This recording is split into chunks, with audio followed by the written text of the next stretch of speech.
You're about to listen to the Dr. Daliah Show. Sassy, stimulating medical talk radio. Any medical advice Dr. Daliah Wax gives on her show should not be substituted for an actual visit to your medical provider. And now, here's Dr. Daliah.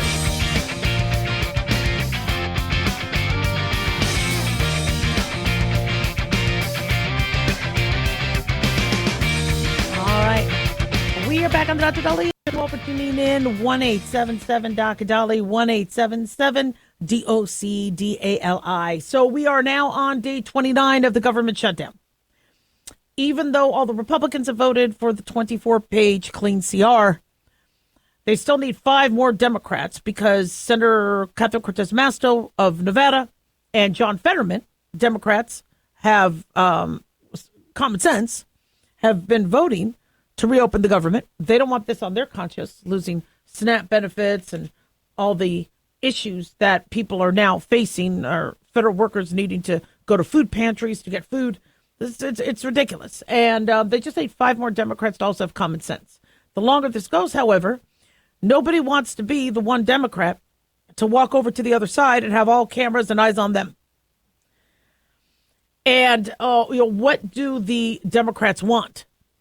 Well, to reopen the government, the CR is something they approved. They want to have sidebar talks that have to do with health care, renewing the Affordable Care Act tax credits, and reversing certain cuts to Medicaid that happened during the big, beautiful bill. Now, that's all fine and dandy if you want to be negotiating things, et cetera, but that's not a part of the CR. And, I keep seeing on Facebook and people who are more liberal go, well, this is the Republicans' fault. They won't negotiate. I go, the CR was already negotiated. What do you want them to negotiate? The new things that the Democrats are adding on? I go, if you realize, if we set a precedence that every time we have to do a continuing resolution, everybody and their mother can start adding extra stuff, the government will always be shut down.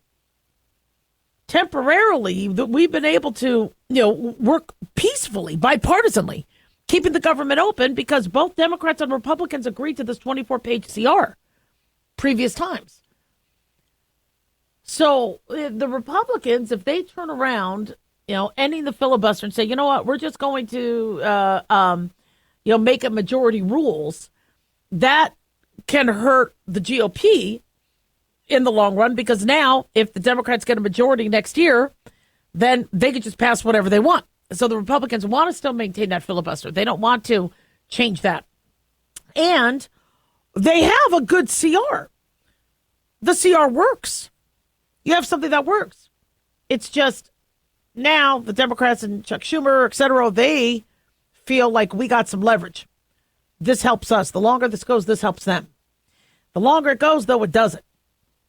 And the situation we're coming up against is, that there are Democratic senators that are like, oh boy, my constituents are ticked.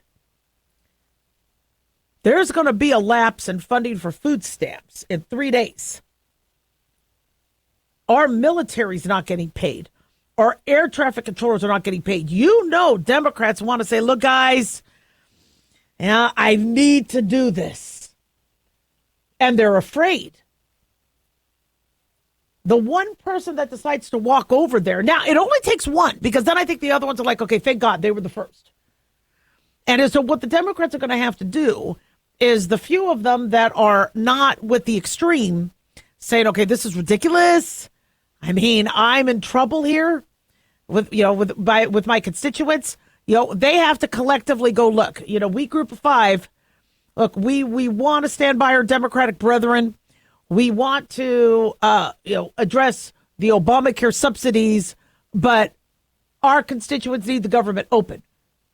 Now, they won't do that unless they could finish that sentence with Republicans have assured us that we are going to now have talks as it pertains to the big, beautiful bill and whatever. But by the way, the Republicans have already done that. They've already said, but trust me, nobody wants to reevaluate Obamacare more than the Republicans. And in fact, if Obamacare could later be replaced with a Trump care, I think it'll be a lot better. So you have the Republicans' ear as it pertains to our healthcare system. It's just that's not a part of the CR.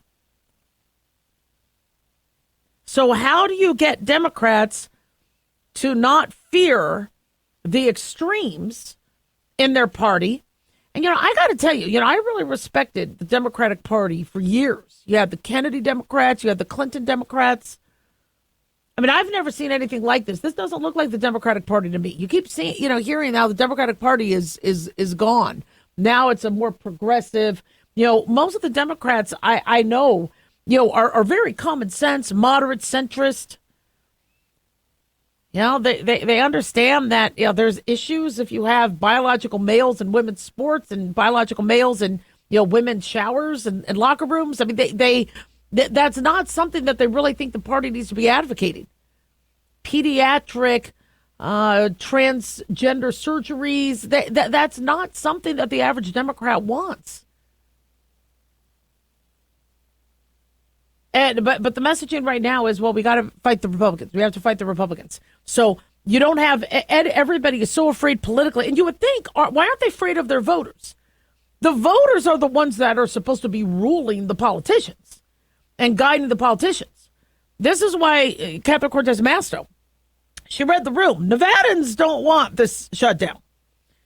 She read the room. She'll probably be reelected. But these other senators, they're afraid of something else. Now, we're a democratic, we are a representative democracy, which means we are representing our constituents and our voters. Now, what are they fearing? Why is Ocasio-Cortez or Chuck Schumer more frightening to them? Why is the liberal left or the progressive wing so frightening? Is it that they won't get money? Is it that they won't get endorsements? If I was in a Democratic primary and my competitor said, look, she didn't vote to reopen the government, or she voted to reopen the government, I think voting to reopen the government would please the voters more. 1-877 Dr. Daliah.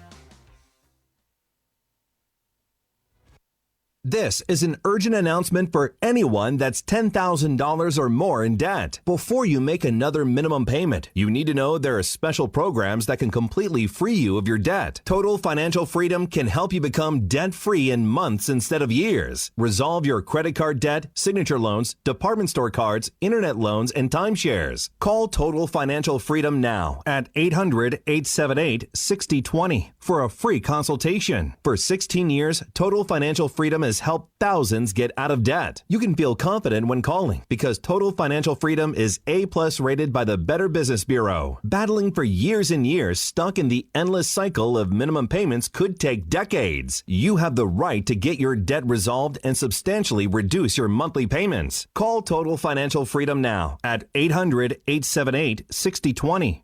That's 800-878-6020. 800-878-6020. Let's face it, guys, we're living in times where the truth is becoming more suppressed and censorship is increasing at an alarming rate, especially on social media platforms. It's Clyde, and I want to tell you about a safe and secure digital playground we put together just for you. It's Aftermath.media. You get access to thousands of Ground Zero archives and podcasts, along with our private social media groups with your basic membership starting at only $7 a month. Each subscription includes tech support, access to the RSS feeds, along with our own chat room and Telegram channel. In addition, the premium membership includes research study groups, webinars, a document and movie library, a live video stream of Ground Zero, a monthly Zoom chat with me, and other bonus content. Be sure to check out our yearly specials as well. Sign up today while you're thinking about it. Sign up at Aftermath.media. Again, that's Aftermath.media.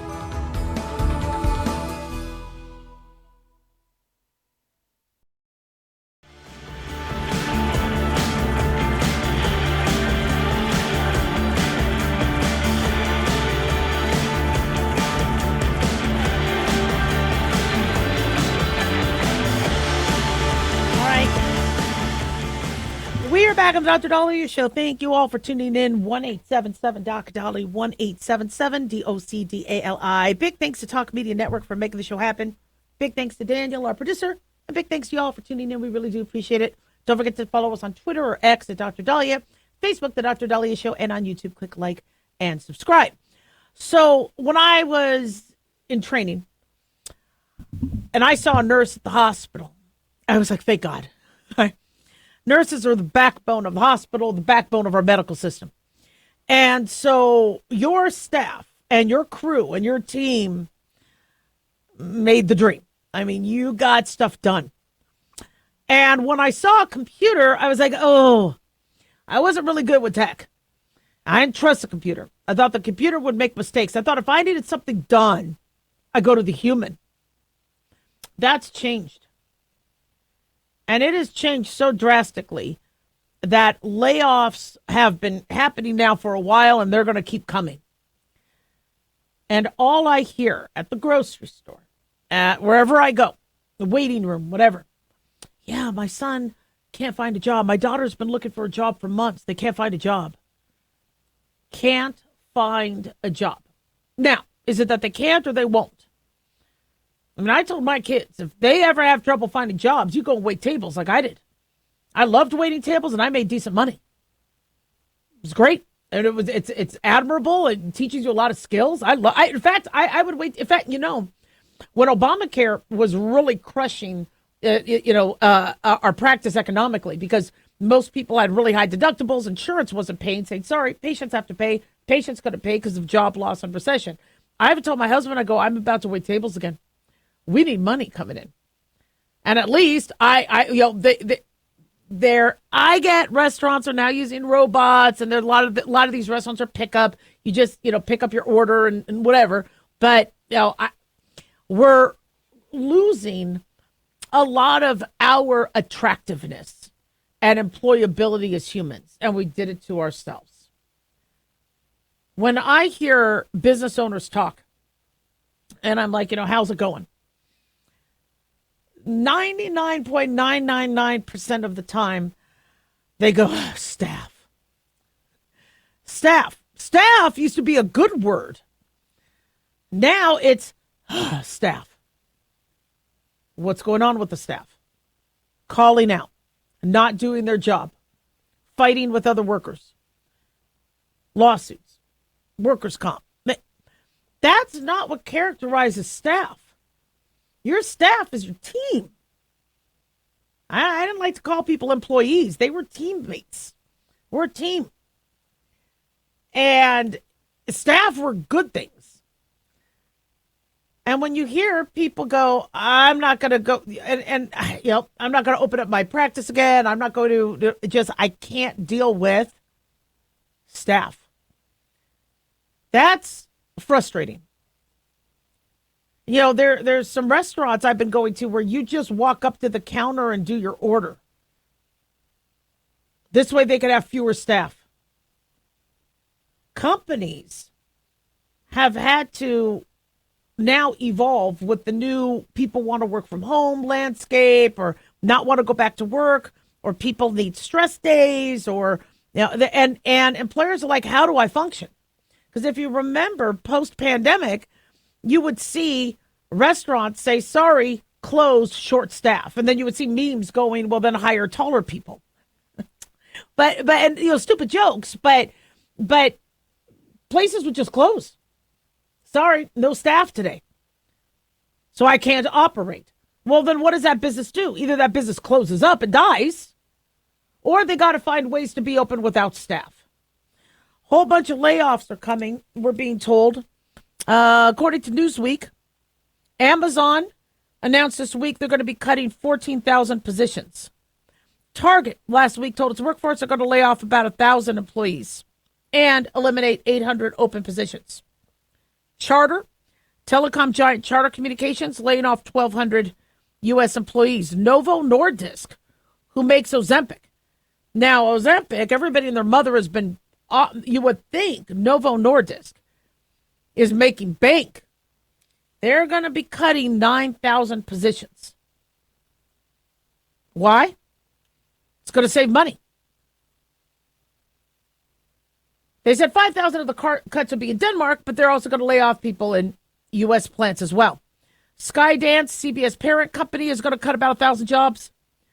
We're being told Microsoft is also initiating several rounds of mass redundancies, they say, in 2025. UPS is cutting 48,000 positions this year. It was originally anticipated 20,000, but now double. In September, Starbucks announced a $1 billion restructuring plan that would involve laying off 900 retail workers. So what could be done to stop this? Well, we're not going to all of a sudden attract employers to hiring us if they've been burned before and if they're losing money. You know, when you look at your overhead, the biggest cost of your overhead is your staff.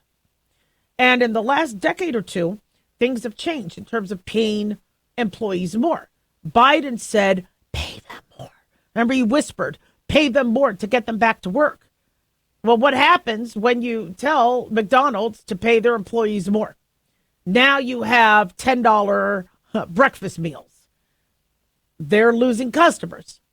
Now we had to pay employees more because costs of everything were skyrocketing. But a company can only do so much.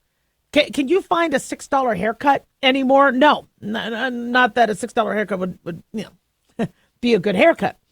But you're looking at these haircuts. There's a barber near my house that I'm being told is $50 for a haircut. Now, barbers are good, but a barber haircut is now a $50 price point.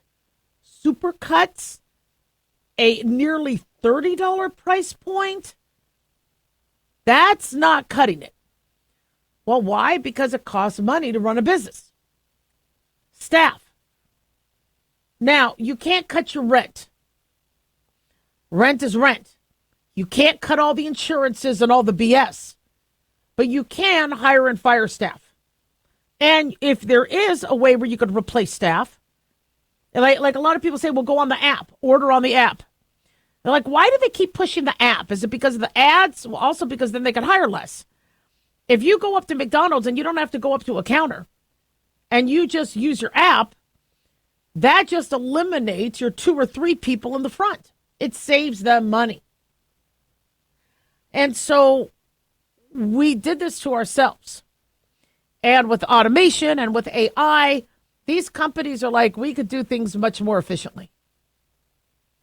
I think GM also has some job cuts. I think it's because they were supposed to be working on an electric van and then that got stopped. And so if there was hiring, we're going to see that reverse. We're going to see a little bit of seasonal hiring with Christmas time and all that. But, what could Trump do to stop this? Well, one thing he's doing is he's going to these foreign leaders saying, look, you want to cut the tariffs, invest and have plants here.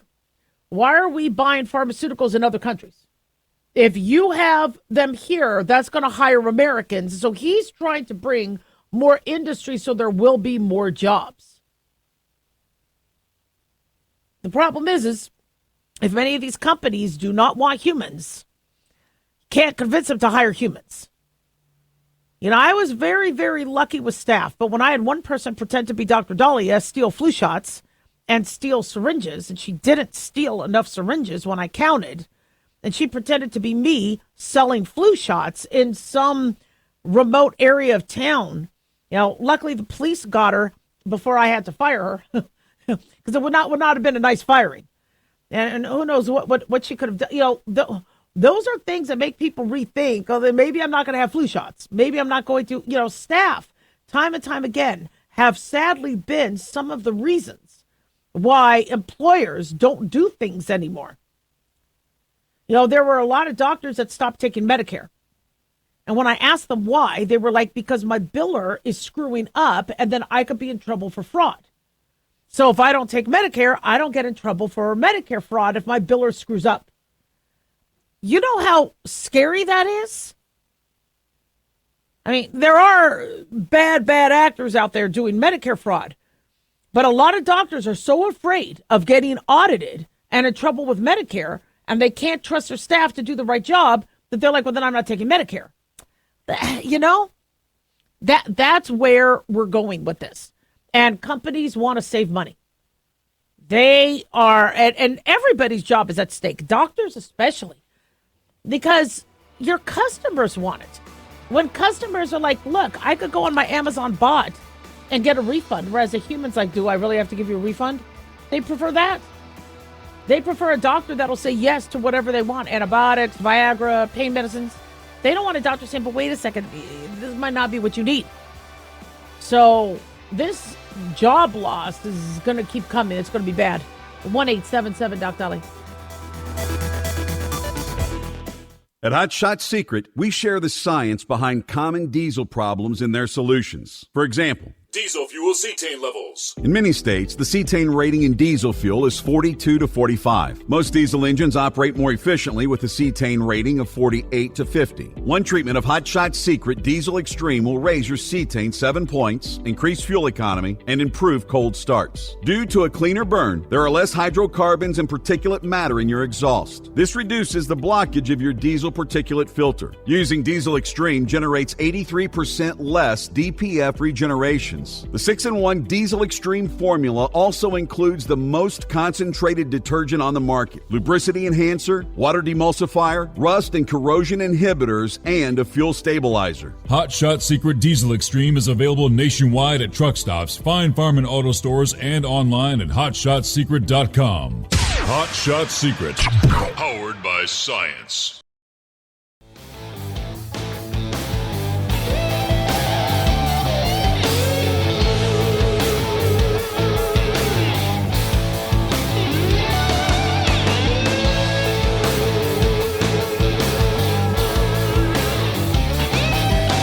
We are back on the Dr. Daliah Show. Thank you all for tuning in. 1-877 Doc Dali, 1-877 DOCDALI. So last year I told you there was a study that said if you don't have time for a long workout at the gym, your little bursts of exercise work. And in fact, high bursts of fast walking or fast, like running in place, things like that, can do a lot for your weight. And that, maybe it's the short bursts of exercise that do better than like a long walk. Well, now we have a study saying the opposite, okay? Drives me crazy. Now we have another study saying a longer walk a day is better for your heart than lots of short strolls if you don't exercise much. So now they're saying it's not the little bursts, but go back to the long one.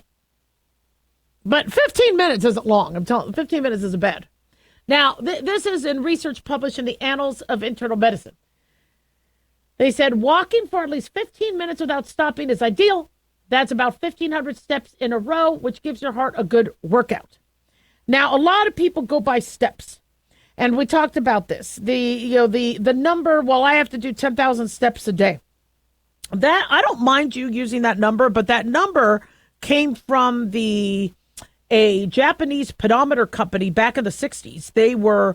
This pedometer company wanted to, during the Olympics, the 1960s, I think Tokyo Olympics. I have to double check if that was the Olympics at the time. Sure it was, but I guess the Olympics were coming to Tokyo, and this pedometer company was like, look, we tell them that they need 10,000 steps a day. Back then they could advertise and say whatever they wanted. And so people are like, oh, I guess, and it's still stuck. I don't mind it though. When somebody goes, I have to get my 10,000 steps a day, I don't mind that. Because if they're looking at their Apple Watch and they're at 8,500 and they go, you know what? I'm not going to go to bed until I get that extra 1,500. Let me walk back and forth in the room until I get the extra steps. Hey, it's better than nothing. But studies have gone back and forth on exactly how many steps do you need. I don't think there's an exact number because, come on, everybody's different. For my skinny friends, they could eat 3 pieces of pizza and not gain weight. I smell pizza and I gain weight. So everybody's different. But looking at this study, they looked at 33,560 adults aged 40 to 79 in the UK who walked fewer than 8,000 steps a day. They were grouped by how long their walks were. less than 5 minutes, 5 to 10 minutes, 10 to 15 minutes, 15 minutes or more. Of those 8,000 step a day people, the majority walked less than 5 minutes a day. Now, again, you wouldn't do that if you go shopping, if you park a little bit farther in the parking lot. It's no. Less than 5 minutes a day, 43%. 5 to 10 minutes, 33%. 10 to 15 minutes, 15.5%. Only 8% of that 33,000 study group walked 15 minutes or more a day. The researchers from the University of Sydney and Universidad Europea in Spain, and they tracked their health over 8 years. People who walked in longer stretches had a lower risk of heart problems than those who walked in shorter bursts. They said even those the least active, walking under 5,000 steps a day, longer walks made a difference. They said their risk of heart disease and death dropped significantly. Now, who was more fit, who had a healthier heart? Did they smoke? Did they have high cholesterol? But what's interesting about this study is it's not it's not necessarily saying we have to do this many steps. It's looking on how you walk. Are you walking quickly? Are you will that make a difference? So, I walk the dogs. We have 2 dogs now. These dogs are ridiculous.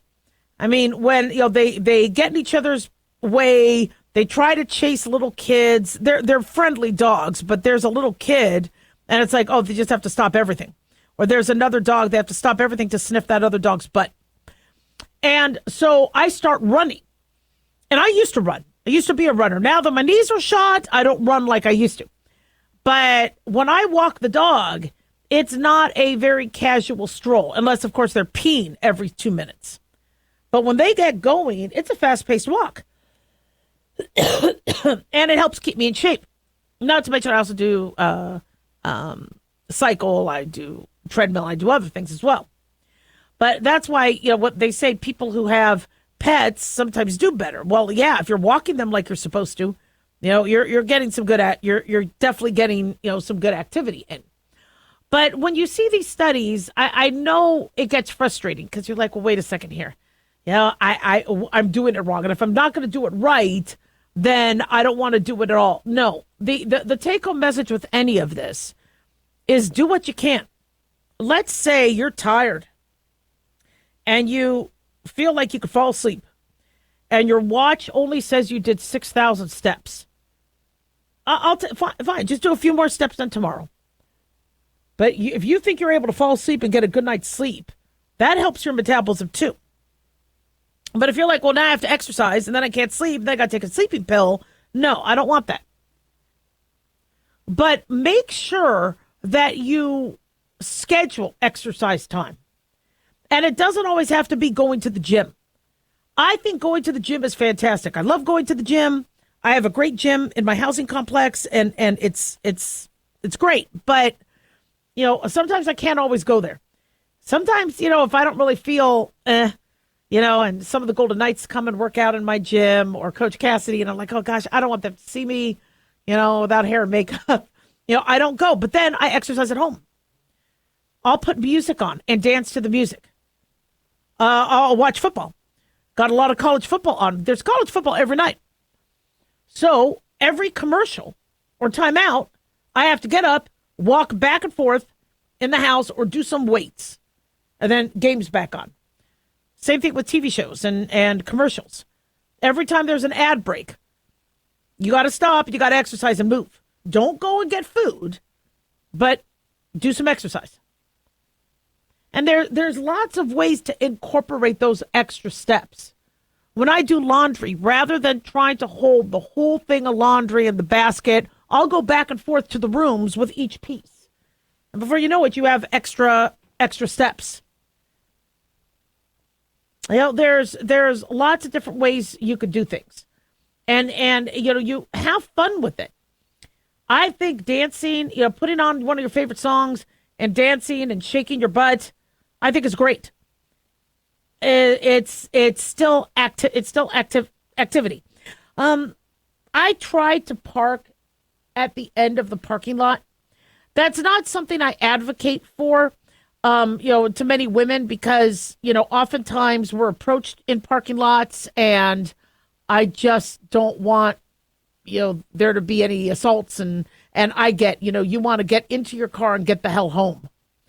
And usually I like to take stairs and not the elevator. Now, so I'm fortunate when we go out to, hotels, to go see a movie or whatever, there's always stairs. There's escalators and stairs. And I just always take the stairs. And little things like that. It's not going to give you 10,000 steps, but that sort of attitude where I'm going to take the stairs instead of, the elevator or escalator helps. Now, but, if I'm with my husband and my sons, when you're alone and you're like, I don't think I want to be in a stairwell alone, I get that. You got to do safety first. Now, I remember when I was younger, I only had time to run at night. And I'm running around the neighborhood, and I did not live in a good neighborhood at night. Now, that luckily my apartment had a gym, a very small one, so I was able to do some of my working out. But, safety does come first. But you could very easily in your apartment work out. There's a lot of things you could do. And one very easy thing I did when I was supposed to be on bed rest when I was pregnant is walking back and forth in the living room. I took the longest room of the house, and I would just walk back and forth. Man, it's not like walking outside, but it's still some sort of exercise. So I don't care if you want to do 10,000 steps, 12,000 steps, 15,000 steps. You come up with a goal and try and stick with it. 1-877-DOC-DALIAH.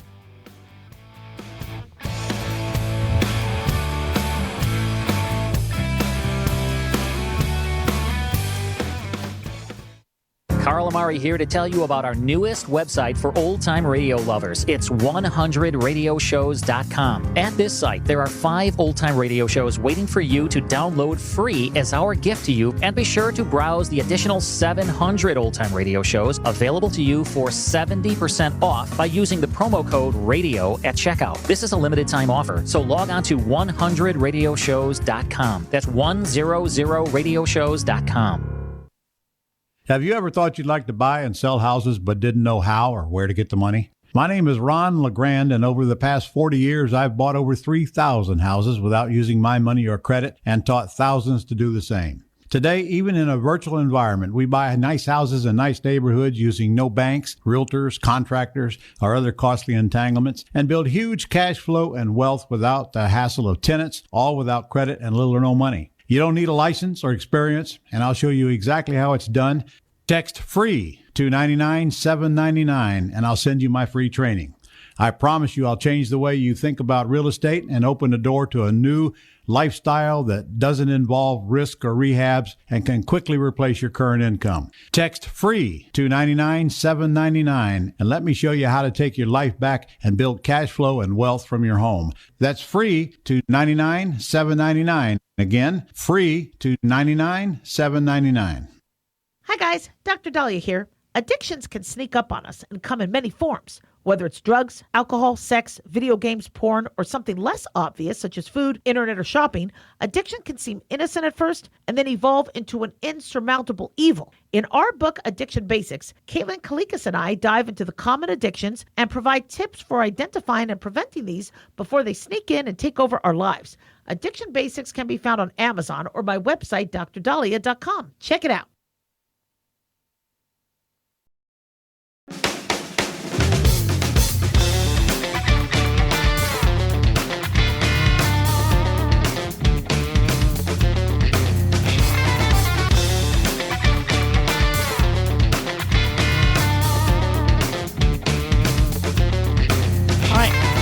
We are back on Dr. Daliah Show. Thank you all for tuning in. 1-877-DOC-DALIAH, 1-877-DOC-DALI. So we did get some listener comments as it pertained to Joe Biden's auto pen and cover-up controversy. And, many people do think this is something that needs to be legally addressed. The pardons need to be reversed. I'm no legal expert. I don't know if the pardons are going to be reversed. It was odd that he was pardoning Anthony Fauci, pre-pardoning Adam Schiff. Like, what, are you, what do you think they are guilty of that needs to have a presidential pardon before the next president comes in. It definitely raised a lot of eyebrows. But the discussion and apparently the controversy and the investigation is, I think they're also looking in Delaware as well as D.C. They say, according to Attorney General Pam Bondi, she wrote in a post on Twitter on X that her team is reviewing the Biden's administration's reported use for pardons. And the House Oversight Committee had released this 100-page report. I told you a little bit about that yesterday, where it was looking at a months-long probe into Biden's White House, the inner circle, covering up signs of his mental decline, alleged cover-up of executive action signed by AutoPen. The thing is if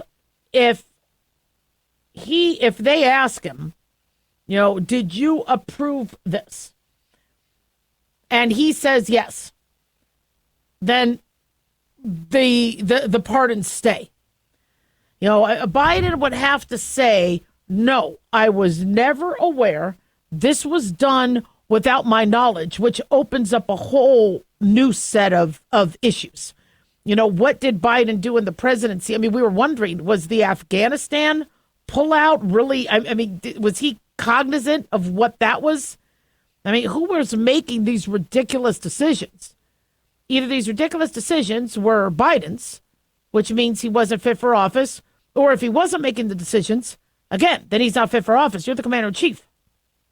And we knew somebody was running the show because he would, in front of the press pool say, oh, they won't allow me to take questions or I'll get in trouble.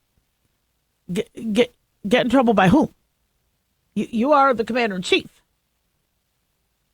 I mean, you're the one in charge. You could even fire the first lady if you wanted to. I mean, you could fire anybody. Who are you afraid of? Who is telling you what you're not supposed to do? It's interesting when you watch Trump. I mean, you know who's in charge. It's obvious who's in charge. That if he wants to talk to reporters, he's going to. Now, I mean, there might be people saying, okay, we do have this coming up. Just want to let you know the timetable. You have another meeting or you got to approve a post on X. So, his team will guide him, but he's the one in charge. So if, it comes down to it where, let's say the Supreme Court gets involved, saying, look, if Biden was not making the decisions for the AutoPen and somebody else was, these are all null and void. All the defense has to do is say, Biden, you were president. Did you want these to go through? And he says, yes. I just don't see the reversal happening. But, Fauci, I mean, we were, I mean, is there more to even what we suspect? Some crazy stuff. What I would also like in this investigation is why did Adam Schiff need a pardon? I mean, I understand the Hunter Biden. There was a lot going on. But why did all these individuals need? What were you pardoning? What crime were you concerned that they would be accused and later tried for? I'd like to get that. But, I keep hearing from the left saying they need to let this go.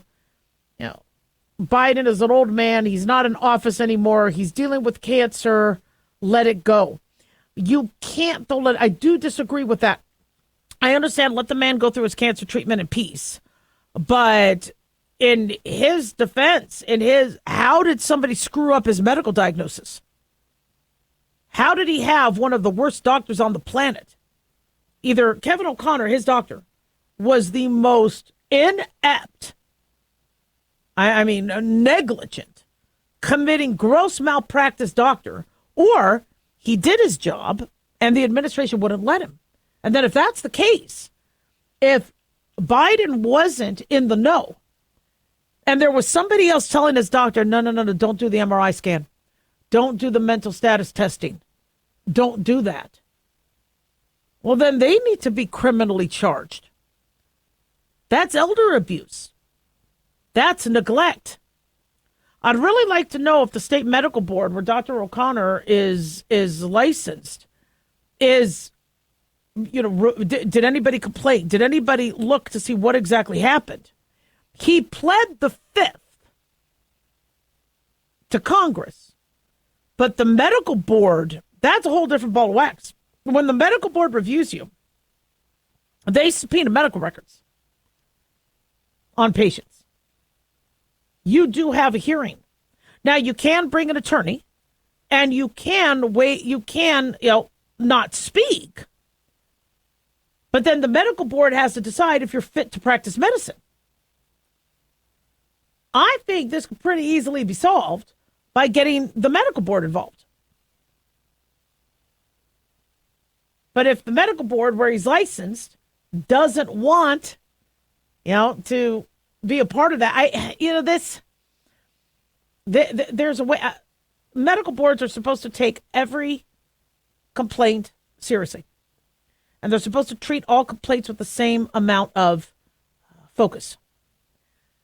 And they can very easily be, somebody could submit a complaint and then they look. And again, I want Biden to have the privacy he needs, but also we need to make sure that no other president, Republican or Democrat, is that poorly cared for. Unless Dr. O'Connor was like, I wanted to do all this. You see the against AMA? I did want an MRI. I did want a scan. We are just blown away at the assassination attempts on former President Donald Trump. Well, you have a doctor that's not taking care of the president, or you have people within the White House that are not allowing the president to get the medical care they get. That's criminal. That's extremely dangerous. Don't we want all presidents to be able to have the care they need and remain alive? You manipulate his medical treatment, you're killing him. Why aren't people taking that seriously? So O'Connor can very easily defend himself if he has documentation saying, I did want to do all this. But is he going to do that? No, he's pleading the fifth.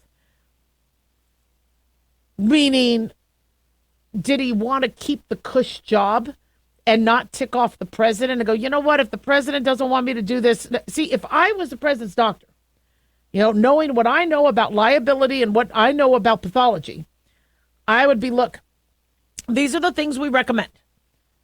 If you do not wish to do this at this time, you just sign a form saying, at least I suggested it, I offered it. And if you don't want to sign the form, that's fine. But I'm documenting that these are the things I want to do. These are the things I'm recommending. And you choose what you want. Now, that might not protect me in a malpractice case, but at least it shows I did proper medicine.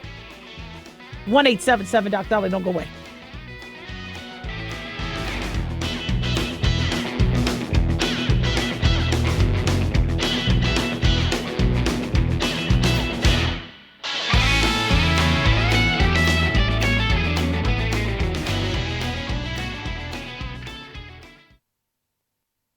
Hey guys, it's Dr. Daliah. Fantasy football season is coming, but sadly, too many of you are taking the bench while the country takes part in one of the most exciting and lucrative industries out there. Don't know how to play? Well, huddle up and listen. Paul Kalikas and I have written a fantasy football pocket guide for beginners. This book walks you through the basics and shows you how simple and lucrative joining or creating a fantasy football team can be. Read our fantasy football pocket guide for beginners found on Amazon or follow the links on X and Facebook. That's Fantasy Football Pocket Guides for Beginners. Don't be left out. Increase fuel economy up to 7.9% with Hot Shot Secret Gasoline Extreme, the solution to maximize your engine's performance and fuel economy. Whether you're driving a sports car or a daily commuter, Gasoline Extreme is specially formulated with PEA to deep clean. Don't settle for an average driving experience. Upgrade to Hot Shot Secret Gasoline Extreme and go further on each tank. Order now on Amazon or HotShotSecret.com. Hot Shot Secret, powered by science.